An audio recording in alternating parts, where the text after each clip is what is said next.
नमस्कार दोस्तों, मेरा नाम है शिवेंद्र। स्वागत है आप सभी का मेरे YouTube चैनल शिवेंद्र ज्ञान सेतु में। दोस्तों, आज से हमारा मॉडल पेपर सीरीज शुरू हो रहा है। 30 दिन के अंदर 30 मॉडल पेपर आएंगे आपके पास, और अगर आपने सारे मॉडल पेपर को अच्छे से हल किया है तो आपको वर्दी पाने से कोई रोक नहीं सकता है। तो बिना टाइम वेस्ट करे हम लोग मॉडल पेपर देखेंगे। दोस्तों, ये एग्जैक्ट पेपर आपकी बिल्कुल सेम हूबहू पेपर आपकी परीक्षा में आ सकता है, तो इसको स्किप नहीं करना है। पूरा एक एक क्वेश्चन को आपको सही से देखना है। तो चलिए पहला प्रश्न देखते हैं। पहला प्रश्न है हमारा, सूची 1 को सूची 2 से सम्मिलित करना है आपको। चलिए करिए। दोस्तों, पेपर का जो तरीका है अब वह चेंज हो चुका है।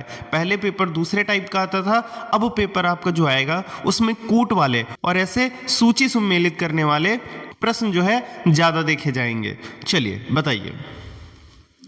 देखिए, जो मुरादाबाद है यह हमारा धातु शिल्प के लिए प्रसिद्ध है। याद रखिएगा, मुरादाबाद धातु शिल्प के लिए। अमेठी जो है यह मूंज उत्पाद के लिए प्रसिद्ध है। दोस्तों, मेठी में से मूंज याद रखना। अक्षर से किसी तरीके से मिलान, कोई भी ऐसी ट्रिक बनाइए जिससे याद रहे। तो अमेठी में बीच में माँ है, तो में से इधर मूंज उत्पाद। फिर पीलीभीत। दोस्तों, पीलीभीत बांसुरी के लिए प्रसिद्ध है। मान लीजिए जो बांसुरी है वो कैसी है, पीली है, तो ये कैसा हो जाएगा, पीलीभीत बांसुरी से। और जो अयोध्या है यह गुड़, वहाँ का गुड़ बहुत प्रसिद्ध है। तो अयोध्या भगवान राम और गुड़, अच्छा ऐसे याद रखिएगा तो याद रहेगा। तो इसका राइट आंसर क्या हो जाएगा, पहले का दूसरा, यानी कि ए का दूसरा, ये तो ठीक हो रहा है। उसके बाद अमेठी, दूसरे का पहला, बी का पहला, ये भी सही हो रहा है। फिर तीसरे का चौथा, तीसरे का यानी कि सी का चौथा, ये भी सही हो रहा है। और डी का तीसरा यानी कि ये। तो इसका मतलब राइट आंसर हमारा हो जाएगा ए वाला, 2 1 4 3। चलिए अगला प्रश्न देखते हैं। प्रश्न नंबर 2, उत्तर प्रदेश होमगार्ड और पुलिस प्रशासन के संबंध में निम्नलिखित कथनों पर विचार कीजिए। देखिए, ये कूट वाले प्रश्न हैं, और यहाँ से ऐसे प्रश्न, ऐसा फॉर्मेट जो है आपकी परीक्षा में बहुत सारे प्रश्नों में देखा जाएगा, और अन्य सारी परीक्षाओं में भी कूट वाले प्रश्न बहुत आ रहे हैं। तो चलिए देखिए, पहला कूट है हमारा, होमगार्ड विभाग उत्तर प्रदेश के गृह विभाग के अंतर्गत आता है। बताइए क्या ये सही है? तो हाँ, ये बिल्कुल सही है। दूसरा, होमगार्ड का मुख्य कार्य पुलिस की सहायता करना और आंतरिक सुरक्षा बनाए रखना है। तो क्या ये भी सही है? तो हाँ, ये भी बिल्कुल सही है। तो इसका राइट आंसर हमारा हो जाएगा, यानी कि पहला और दूसरा दोनों सही, यानी कि 1 और 2 दोनों सही हैं। तो आंसर नंबर हमारा जो है वह सी सही हो जाएगा। चलिए अगला प्रश्न देखते हैं। प्रश्न number 3, international committee of the red cross ICRC का मुख्यालय कहां पर स्थित है? बताइए। इसका राइट आंसर है हमारा ऑप्शन सी, जिनेवा स्विट्जरलैंड में। कहां? ICRC का मुख्यालय जिनेवा स्विट्जरलैंड में स्थित है। चलिए अगला प्रश्न हमारा, प्रश्न नंबर 4, हिंदी, संस्कृत और मराठी भाषाएं निम्नलिखित में से किस लिपि में लिखी जाती हैं? बताइए कौन सी लिपि में लिखी जाती हैं हिंदी, संस्कृत और मराठी भाषाएं? इसका राइट आंसर है हमारा ऑप्शन बी, देवनागरी लिपि। दोस्तों, हिंदी, संस्कृत और मराठी भाषाएं जो हैं वह देवनागरी लिपि में लिखी जाती हैं। और देवनागरी लिपि में ये जो अक्षर होते हैं हमारे आ से ज्ञा तक, ये कौन सी लिपि में है? देवनागरी लिपि में। चलिए अगला प्रश्न हमारा, प्रश्न नंबर 5, स्वतंत्र भारत के प्रथम प्रधानमंत्री जवाहरलाल नेहरू द्वारा जेल में लिखी गई प्रसिद्ध पुस्तक डिस्कवरी ऑफ इंडिया, क्या हिंदी नाम क्या है? इसका हिंदी नाम क्या है आपको बताना है। दोस्तों देखिए, क्या है, आपकी जो भर्ती है वह बहुत सालों बाद आई है, तो अब और पेपर में बहुत सारे फॉर्म डाले गए हैं, तो क्या होगा, जो पेपर का पैटर्न है वो थोड़ा सा कठिन करा जाएगा, और प्रश्न जो आपके आएंगे वो थोड़ा सा घुमा के पूछे जाएंगे। जैसे कि इसमें क्या पूछा है कि डिस्कवरी ऑफ इंडिया का जो हिंदी रूपांतरण है उसका नाम क्या है, हिंदी में उसका नाम क्या है, ये पूछा गया है। पहले प्रश्न क्या आते थे, जवाहरलाल नेहरू द्वारा जेल में लिखी गई पुस्तक का नाम बताइए। अब उसका क्या पूछा है, डिस्कवरी ऑफ इंडिया जो उनके द्वारा लिखी गई है उसका हिंदी में नाम क्या है आपसे पूछ रहा है। तो बताइए क्या नाम है हिंदी में? इसका राइट आंसर है हमारा ऑप्शन बी, भारत की खोज। क्या है हिंदी में नाम? भारत की खोज। चलिए अगला प्रश्न हमारा, प्रश्न नंबर 6, संसद के दोनों सदनों लोकसभा और राज्यसभा के संदर्भ में निम्नलिखित कथनों पर विचार कीजिए और बताइए कि कौन सा कथन असत्य है, गलत है। बताइए, दोनों सदनों के बारे में देखिए अच्छे से और बताइए कौन सा इसमें जो 4 ऑप्शन इसमें से कौन सा उस पर सटीक नहीं बैठता है, असत्य है। बताइए। इसका राइट आंसर है ऑप्शन सी, संविधान संशोधन विधेयक पर गतिरोध होने की स्थिति में राष्ट्रपति अनुच्छेद 108 के तहत दोनों सदनों की संयुक्त बैठक बुला सकता है। दोस्तों, ऐसा कोई प्रावधान नहीं है, इसलिए इसका असत्य जो हो जाएगा, इसका राइट आंसर हो जाएगा वो हमारा ऑप्शन सी हो जाएगा। चलिए अगला प्रश्न हमारा प्रश्न नंबर 7। वायुमंडल की परतों के ऊर्ध्वाधर क्रम वर्टिकल इस तरीके से में मध्यमंडल के ठीक ऊपर किस परत का नाम आता है? बताइए, मध्यमंडल के ऊपर कौन सी परत आती है, आपको यह बताना है। चलिए बताइए। इसका राइट आंसर है हमारा ऑप्शन सी, आयन मंडल या तापमंडल। दोस्तों, कहीं कहीं पर सिर्फ तापमंडल दिया रहता है, इसलिए आपको ये कंफ्यूज नहीं होना है। तापमंडल को ही आयन मंडल और आयन मंडल को ही तापमंडल बोलते हैं। चलिए अगला प्रश्न हमारा प्रश्न नंबर 8। मध्य एशिया के घास के मैदानों में रहने वाली खानाबदोश जनजातियों जैसे किर्गिज और कजाक द्वारा बनाए गए गोल पोर्टेबल और चमड़े या ऊन से ढके घरों को किस नाम से जाना जाता है? देखिए कितना घुमाकर पूछा है आपसे, तो सोच समझकर इसका जवाब दीजिएगा।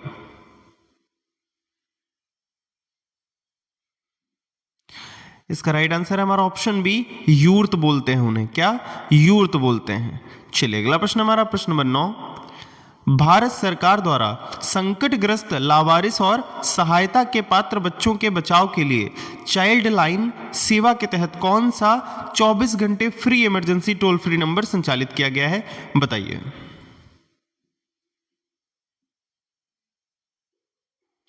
इसका राइट आंसर है हमारा ऑप्शन सी, 1098। कितना? 1098 टोल फ्री नंबर जारी किया गया है चाइल्ड लाइन सेवा के तहत। चलिए अगला प्रश्न हमारा प्रश्न नंबर 10। यदि भारतीय रिजर्व बैंक आरबीआई अर्थव्यवस्था में तरलता, पैसों की आवक जिसे बोलते हैं, को कम करना चाहता है और मुद्रास्फीति यानी कि इन्फ्लेशन को नियंत्रित करना चाहता है, तो वह निम्नलिखित में से कौन सा कदम उठाएगा? देखिए कितना प्रश्न घुमा के पूछा है, और ये सारे जो आपके लेवल है प्रश्न का, ये कांस्टेबल लेवल का है, और ऐसे ही आपकी जो परीक्षा में प्रश्न आएंगे वो इसी लेवल में आने वाले हैं। ये गारंटेड बात है, आप देख लीजिएगा। चलिए बताइए।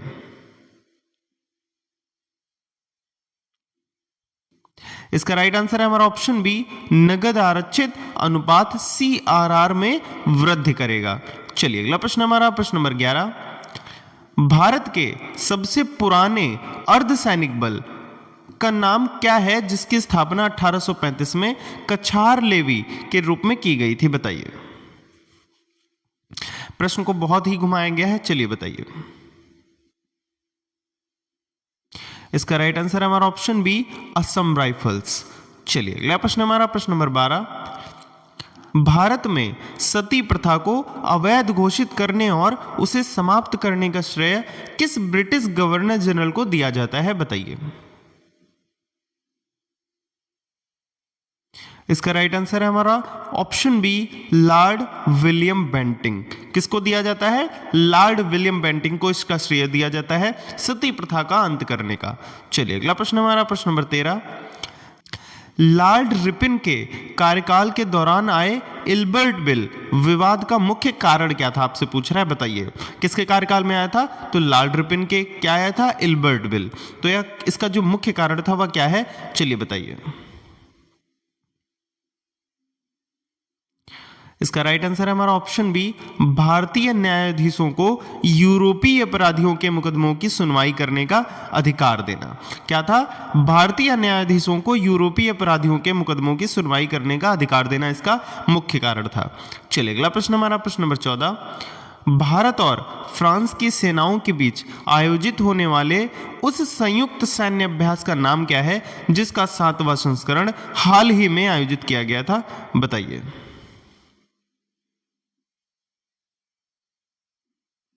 इसका राइट आंसर है हमारा ऑप्शन बी सत्य। क्या था? सत्य नाम था उसका। चलिए अगला प्रश्न है हमारा प्रश्न नंबर 15। भारतीय राष्ट्रीय कांग्रेस के किस ऐतिहासिक अधिवेशन में पूर्ण स्वराज का संकल्प पारित किया गया था और 26 जनवरी को स्वतंत्रता दिवस के रूप में मनाने की घोषणा की गई थी? बताइए।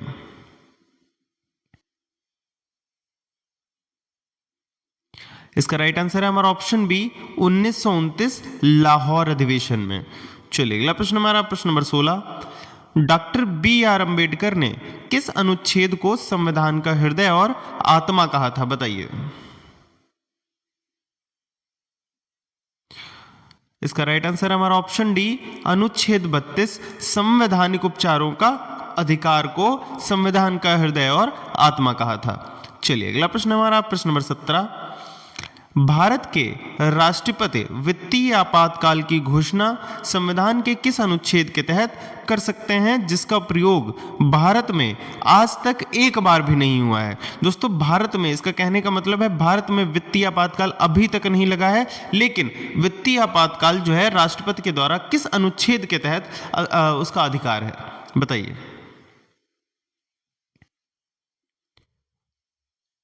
इसका राइट आंसर है हमारा ऑप्शन सी अनुच्छेद 360। चलिए अगला प्रश्न हमारा प्रश्न नंबर 18। पर्यावरण और संरक्षण से संबंधित निम्नलिखित दिवसों को उनकी सही तिथियों के साथ सम्मिलित कीजिए और कूट का उपयोग करके सही उत्तर चुनिए। दोस्तों फिर वही प्रश्न है कि आपको दिवस जो है वो मिलान, सही से मिलान करने हैं और यहां पर देखना है कि कौन सा कूट जो है बिल्कुल सही बैठता है। चलिए बताइए।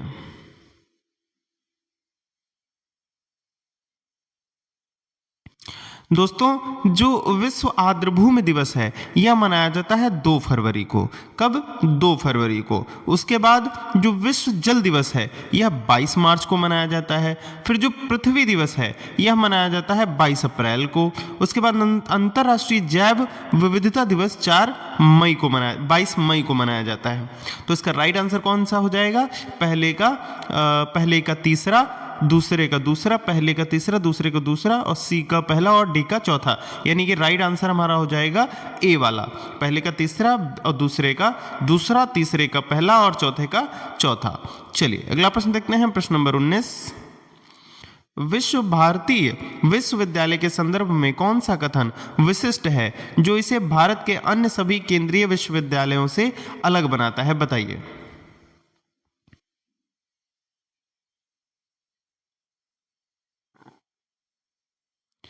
इसका राइट आंसर है हमारा ऑप्शन बी भारत के प्रधानमंत्री इसके कुलाधिपति होते हैं, जबकि अन्य केंद्रीय विश्वविद्यालयों के कुलाधिपति राष्ट्रपति होते हैं। बिल्कुल सही है ये। जो विश्व भारतीय विश्वविद्यालय है इसके जो कुलाधिपति होते हैं ये होते हैं हमारे प्रधानमंत्री, लेकिन और सारे विश्वविद्यालयों के जो कुलाधिपति होते हैं वह राष्ट्रपति होते हैं। इसका राइट आंसर हमारा हो जाएगा ऑप्शन बी।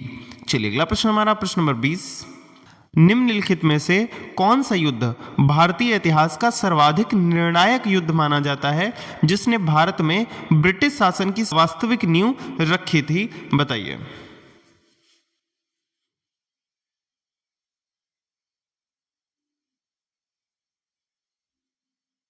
इसका राइट आंसर है हमारा ऑप्शन बी बक्सर का युद्ध 1764। दोस्तों प्लासी का युद्ध जीता तो था अंग्रेजों ने, लेकिन बक्सर के युद्ध में नवाब, बंगाल के नवाब, अवध और ये जो मुगल थे इन सब को संयुक्त तरीके से सबको एक साथ हराया था। यहीं से इनकी जो है सत्ता का वास्तविक नींव रखी थी इन्होंने अपनी सत्ता की, और ये इनका बहुत ही निर्णायक युद्ध रहा था।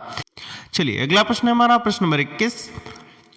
भारत में जनहित याचिका जो PIL है की अवधारणा किस देश के संविधान या कानूनी प्रणाली से प्रेरित होकर अपनाई गई है? बताइए। PIL कहां से ली गई है, किस देश से, ये आपसे पूछ रहा है, बताइए।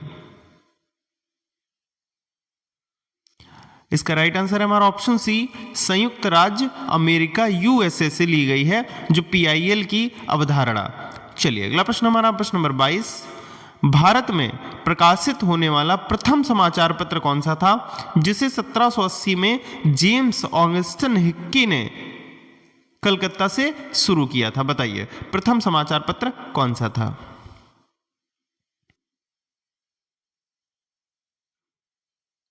इसका राइट आंसर है हमारा ऑप्शन बी, बंगाल गजट। कौन सा? बंगाल गजट। चलिए अगला प्रश्न है हमारा प्रश्न नंबर 23।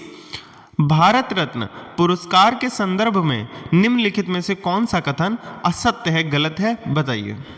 भारत रत्न पुरस्कार से संबंधित जो इसमें कथन है ये 4, इसमें से कौन सा गलत है, बताइए।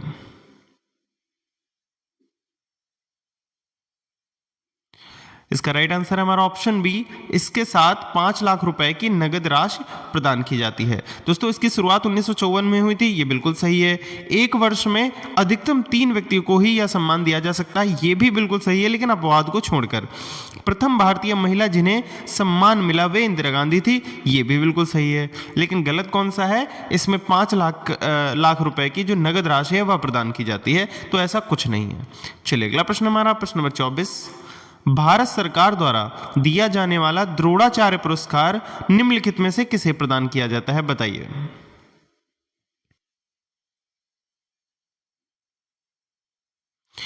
इसका राइट आंसर है हमारा ऑप्शन सी, उत्कृष्ट खेल प्रशिक्षकों को, कोचेस को दिया जाता है। या देखिए द्रोणाचार्य जो थे वह गुरु थे किसके? पांडवों और कौरवों के। तो उनसे प्रेरित होकर जो यहाँ उत्कृष्ट खेल प्रशिक्षक यानी कि गुरु जो सिखाते हैं, कोचेस होते हैं, उनको दिया जाता है यह पुरस्कार।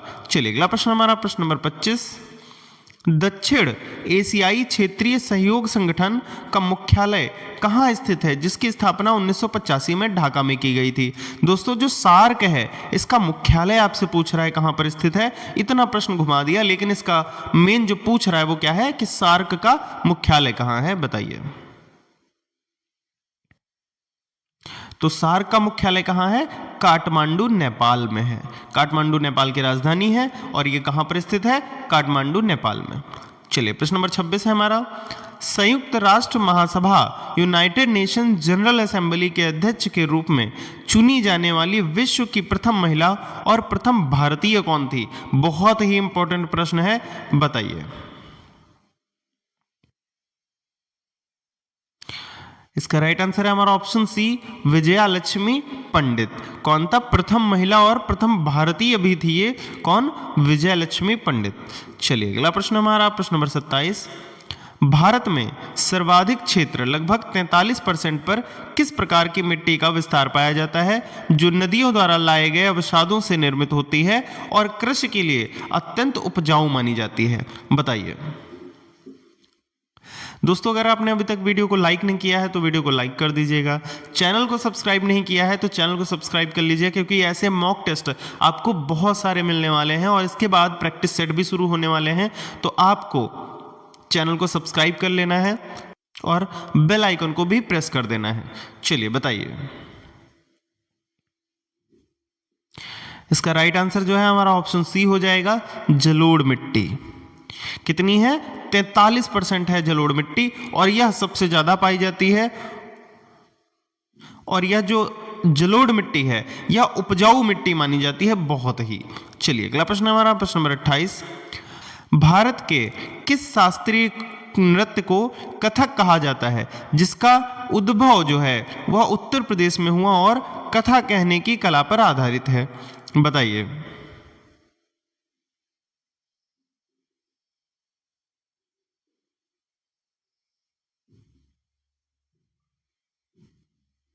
इसका राइट आंसर है हमारा ऑप्शन सी, कथक। चलिए अगला प्रश्न है हमारा प्रश्न नंबर 29। हाल ही में चर्चा में रही ऐतिहासिक पुस्तक madam's Delhi the revolutionary life of Bhikaiji Cama, जो भारतीय स्वतंत्रता संग्राम की एक महान महिला क्रांतिकारी पर आधारित है, इसके लेखक कौन है, बताइए। इसके लेखक कौन है आपसे पूछ रहा है, बताइए। दोस्तों करंट अफेयर्स के भी पार्ट से आपकी परीक्षा में प्रश्न पूछे जाएंगे, तो उधर को भी आपको कवर करते रहना है। तो किसने लिखी है? विक्रमादित्य खन्ना ने लिखी है। चलिए अगला प्रश्न हमारा प्रश्न नंबर 30। हाल ही में किस राज्य की विधानसभा ने समान नागरिक संहिता यूसीसी संशोधन अध्यादेश 2026 पारित किया है, जिसमें लिव इन रिलेशनशिप के लिए डिजिटल पंजीकरण अनिवार्य कर दिया है, बताइए। लिव इन रिलेशनशिप के लिए जो डिजिटल पंजीकरण है वह किस राज्य ने अनिवार्य कर दिया है, बताइए।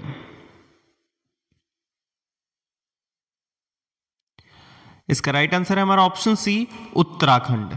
उत्तराखंड की विधानसभा ने जो लिव रिलेशनशिप के लिए डिजिटल पंजीकरण जो है वह अनिवार्य कर दिया है। चलिए अगला प्रश्न है हमारा प्रश्न नंबर 31। शिक्षा मंत्रालय द्वारा छात्रों के लिए शुरू की गई एक राष्ट्र एक छात्र ID, one nation one student ID पहल का आधिकारिक नाम क्या रखा है, आपसे पूछ रहा है, बताइए। बहुत ही इंपॉर्टेंट प्रश्न है, बताइए दोस्तों। इसका नाम रखा गया है अपार आईडी। क्या रखा गया है? अपार आईडी। चलिए अगला प्रश्न है हमारा प्रश्न नंबर 32। 14 अप्रैल को किसकी जयंती के उपलक्ष्य में सार्वजनिक अवकाश मनाया जाता है, बताइए। दोस्तों इसका राइट आंसर है हमारा option C, doctor BR Ambedkar के की जयंती पर जो सार्वजनिक अवकाश है यह घोषित किया गया था। चलिए अगला प्रश्न हमारा प्रश्न नंबर 33। भारत में स्थापित पहला परमाणु ऊर्जा संयंत्र न्यूक्लियर पावर प्लांट कौन सा है, आपसे पूछ रहा है, बताइए।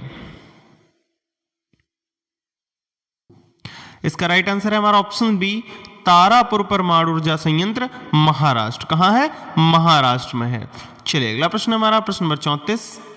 भारत में विकसित सुपर कंप्यूटर का नाम क्या है, बताइए। जो भारत में विकसित हुआ सुपर कंप्यूटर उसका नाम क्या है, बताइए। इसका राइट आंसर है हमारा ऑप्शन ए, पाराम। दोस्तों PARAM इसका नाम है और यह सुपर कंप्यूटर का नाम है और ये विकसित कहां हुआ है, तो भारत में। चलिए अगला प्रश्न हमारा प्रश्न नंबर 35। महात्मा गांधी ने किस गोलमेज सम्मेलन में भाग लिया था, बताइए। यह भी इंपॉर्टेंट प्रश्न है और गोलमेज सम्मेलन से एक प्रश्न आपकी परीक्षा में आएगा ही आएगा, तो बताइए महात्मा गांधी ने किस गोलमेज सम्मेलन में भाग लिया था। इसका राइट आंसर है हमारा ऑप्शन बी, द्वितीय गोलमेज सम्मेलन में महात्मा गांधी जी ने भाग लिया था। चलिए अगला प्रश्न हमारा प्रश्न नंबर 36। निम्नलिखित संविधान संशोधनों का उनके प्रमुख प्रावधानों से सुमेलन कीजिए। दोस्तों फिर से वही मिलान करना है। दोस्तों ऐसे प्रश्न आपकी परीक्षा में तो आएंगे ही आएंगे, इसकी प्रैक्टिस आपको पहले से ही करनी है, वरना यही सबसे ज्यादा टाइम लेंगे, बताइए।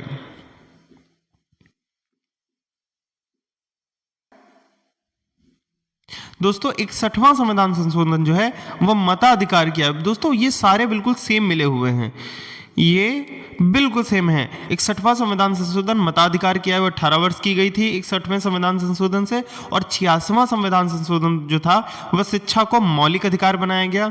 101वां जो संविधान संशोधन था ये वस्तु एवं सेवा कर GST लागू हुआ, और संविधान 97वां संशोधन जो था वह सहकारी समितियों को संवैधानिक दर्जा, यानी कि इसका राइट आंसर हो जाएगा हमारा ऑप्शन ए, पहले का दूसरा, दूसरे का तीसरा, तीसरे का तीसरा और चौथे का डी, यानी कि ऑप्शन ए हमारा बिल्कुल राइट आंसर हो जाएगा। चलिए अगला प्रश्न हमारा प्रश्न नंबर 37। किसी वस्तु की मांग में वृद्धि होने पर अन्य परिस्थितियां समान रहने पर उसकी कीमत पर क्या प्रभाव पड़ेगा। मतलब अन्य सारी परिस्थितियां समान रहेंगी लेकिन इसकी जो मांग है वह बढ़ जाएगी, यानी कि डिमांड उसकी बढ़ जाएगी, तो उसकी जो कीमत है उस पर क्या प्रभाव पड़ेगा, बताइए। इसका राइट आंसर है हमारा ऑप्शन बी, बढ़ेगी। दोस्तों जितनी ही मांग बढ़ती है चीजों की, लोग उतने ही उसकी कीमत बढ़ा देते हैं। चलिए अगला प्रश्न हमारा प्रश्न नंबर 38। भारत के मध्य भाग में स्थित वह पर्वतमाला जिसे प्रायः उत्तर भारत और दक्कन के पठार के बीच प्राकृतिक विभाजन रेखा माना जाता है, किस नाम से जाना जाता है, किस नाम से जानी जाती है, बताइए। कौन सी पर्वतमाला है जो उत्तर भारत और दक्कन के पठार के बीच है और यह दोनों को अलग करती है, बताइए। इसका राइट आंसर है हमारा ऑप्शन सी, विंध्याचल पर्वतमाला। कौन सी? विंध्याचल पर्वतमाला। चलिए अगला प्रश्न हमारा प्रश्न नंबर 39। भारत में स्थित वह स्थान जहां देश का एकमात्र सक्रिय ज्वालामुखी पाया जाता है कौन सा है, बताइए।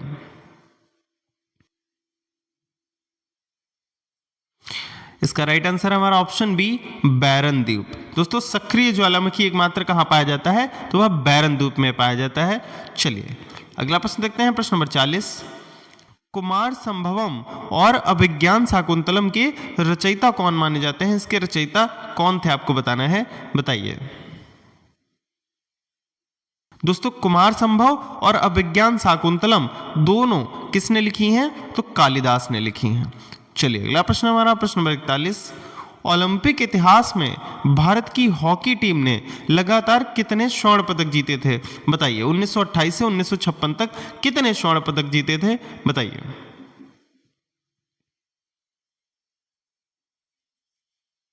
इसका राइट आंसर है हमारा ऑप्शन सी 6। 1928 से 1956 के बीच 6 बार स्वर्ण पदक जीते हैं ओलंपिक इतिहास में भारत की हॉकी टीम ने। चलिए अगला प्रश्न हमारा प्रश्न नंबर 42। यदि आप भारत की सबसे बड़ी लैगून झील की सैर कर रहे हैं तो आप किस राज्य के तट पर खड़े हैं? देखिए प्रश्न कैसा घुमाया गया है, आपसे सिर्फ इतना पूछ रहा है कि जो लैगून झील है वह कहाँ पर स्थित है, लेकिन प्रश्न को घुमाने का तरीका देखिए। यदि आप भारत की सबसे बड़ी लैगून झील, सबसे बड़ी जो खारे पानी की झील है लैगून झील, सैर कर रहे हैं तो आप किस राज्य तट पर स्थित हैं? बताइए। इसका राइट आंसर है हमारा ऑप्शन सी उड़ीसा। कहां? उड़ीसा में है लैगून झील। चलिए अगला प्रश्न हमारा प्रश्न नंबर 43। भारत का 0 माइल सेंटर किस शहर में स्थित है? बताइए। जो 0 माइल सेंटर है वह कहां पर स्थित है, किस शहर में स्थित है? बताइए। इसका राइट आंसर है हमारा ऑप्शन बी नागपुर में स्थित है। कहां? नागपुर में स्थित है। चलिए अगला प्रश्न हमारा प्रश्न नंबर 44।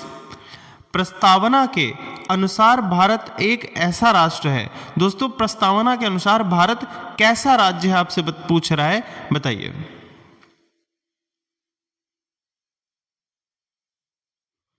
इसका राइट आंसर है हमारा ऑप्शन सी संपूर्ण प्रभुत्व संपन्न समाजवादी पंथ निरपेक्ष और लोकतांत्रिक गणराज्य है हमारा भारत। भारत की जो संविधान की प्रस्तावना है उसके अनुसार। चलिए अगला प्रश्न हमारा प्रश्न नंबर 45। हॉर्नबिल महोत्सव मुख्य रूप से किस राज्य में मनाया जाता है? दोस्तों बहुत ही इंपॉर्टेंट प्रश्न है ये। जो हॉर्नबिल महोत्सव है यह मुख्य रूप से किस राज्य में मनाया जाता है आपसे पूछ रहे हैं, और ये बहुत ही इंपॉर्टेंट प्रश्न है। चलिए बताइए। इसका राइट आंसर है हमारा ऑप्शन बी नागालैंड में मनाया जाता है हॉर्नबिल महोत्सव। चलिए अगला प्रश्न हमारा प्रश्न नंबर 46। कंप्यूटर में डेटा की सबसे छोटी इकाई क्या होती है? बताइए। कंप्यूटर में डेटा की जो सबसे छोटी इकाई होती है स्टोरेज की, वो सबसे छोटी इकाई कौन सी होती है? बताइए।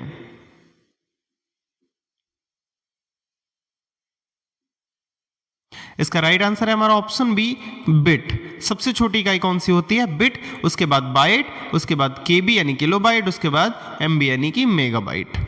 चलिए अगला प्रश्न हमारा प्रश्न नंबर 47। पांडवानी किस राज्य की प्रमुख लोक नृत्य शैली है आपसे पूछ रहा है, बताइए। पांडवानी, बताइए। इसका राइट आंसर है हमारा ऑप्शन बी छत्तीसगढ़। तो पांडवानी जो लोक नृत्य शैली है वह कहां की है? छत्तीसगढ़ की है। चलिए अगला प्रश्न हमारा प्रश्न नंबर 48। देवा नाम प्रिय के नाम से किसे जाना जाता है? बताइए। देवा नाम प्रिय के नाम से किसे जाना जाता है इतिहास में? बताइए। दोस्तों देवा नाम प्रिय से जो हमारे अशोक थे, सम्राट अशोक, उन्हें जाना जाता था। चलिए अगला प्रश्न हमारा प्रश्न नंबर 49। भूकंप की तीव्रता मापने के लिए किस उपकरण का प्रयोग किया जाता है? बताइए। दोस्तों मैंने हर टॉपिक से प्रश्न लिए हैं और ये प्रश्न मोस्ट इंपॉर्टेंट है, आपकी परीक्षा में बिल्कुल एज इट इज हूबहू छप के आ सकते हैं। तो आपको चैनल को सब्सक्राइब कर लेना है और बेल आइकन को प्रेस कर देना है, जिससे जो आने वाले प्रैक्टिस सेट हैं वो आपको मिल जाएं, मॉक टेस्ट आपको मिल जाएं और आप अपनी वर्दी के लिए तैयार हो जाएं। चलिए बताइए। इसका राइट आंसर है हमारा ऑप्शन बी सिस्मोग्राफ। क्या होता है? सिस्मोग्राफ होता है।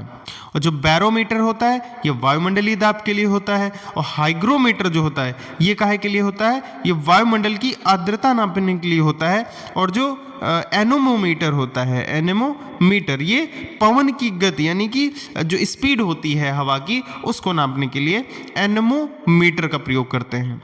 चलिए अगला प्रश्न हमारा प्रश्न नंबर 50।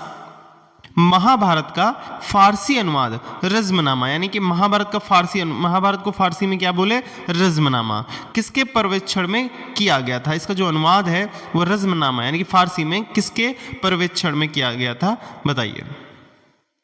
दोस्तों वीडियो बहुत ही लंबा हो जाएगा, इसलिए आज मैंने 50 प्रश्न लिए हैं और इसका पार्ट 2 यानी कि और 50 प्रश्न हमारा बहुत ही जल्द रिलीज होगा।